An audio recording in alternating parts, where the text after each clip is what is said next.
Paging Chris. Paging Chris. For the best man, please make his way down the front. Hi everyone. I'm Chris.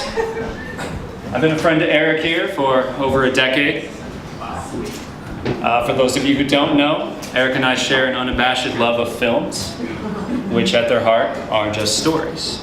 So I pose a question. Has anybody here heard the phrase, inspired by a true story, like at the beginning of a movie trailer? Yeah, I'm seeing two people. All right, good. Well, this is like that. There once was a man named Eric, who had many hopes and dreams.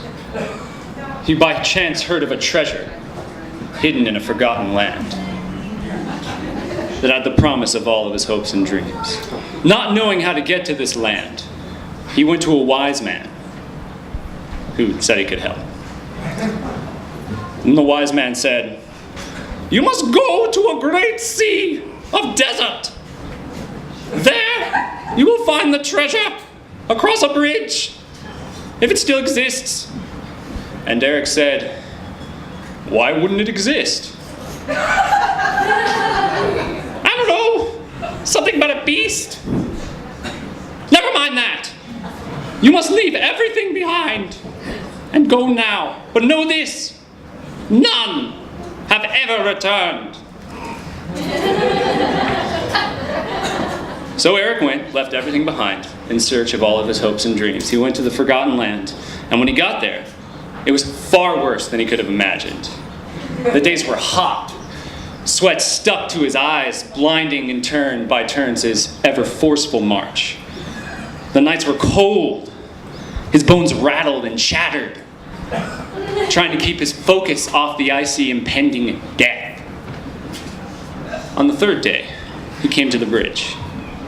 He peered out over, and there was nothing. A complete abyss. The bridge was so long, and the fog so thick, that when he got to the middle, he couldn't see either side. It was then when the wind picked up. Growl of a beast in the distance. The wind started to rifle through his tattered clothes. He looked around. The bridge is kind of unsteady. The bridge catches aflame, and he sprints as fast as his tired legs can carry him. The bridge lights up the abyss like a struck match in a dark cave. He would have faltered then if he didn't see the view of a golden box on a distant platform, the light cut through, penetrating the fog. He gets to the platform, strikes a defensive position.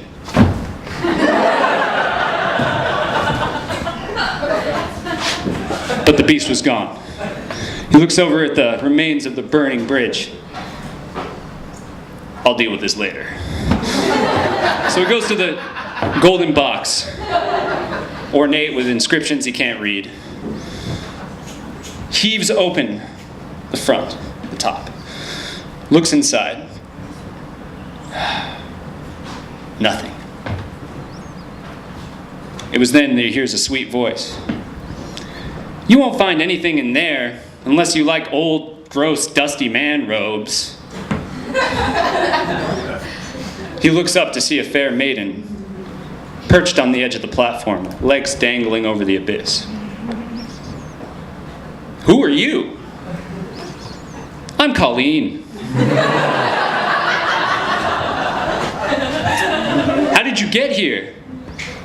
"Some old man was talking crazy, said there'd be treasure." "But how did you survive the long march?" "Long? I just watched Buffy on the ride over. Seemed like no time at all." It was then that he looked from the fair maiden to a very short bridge, to the cliff on the other side, and just beyond, a plain. He looks back into her eyes, and it was then that he realized that this was the treasure that he had long sought. No. What I'm trying to say here is that Eric and Colleen have come together in this point in their lives.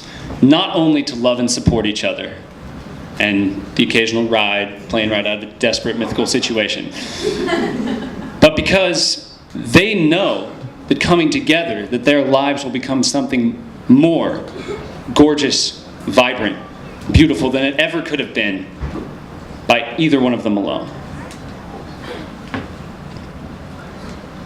And in the great fortune of life, they get final cut. They don't have to worry about being canceled. And you won't have to wait for the sequel.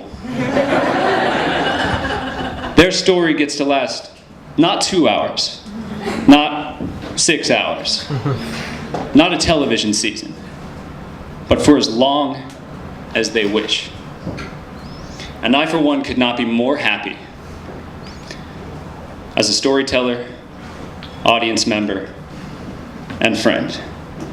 A toast to Eric and Colleen, hero and heroine. Here.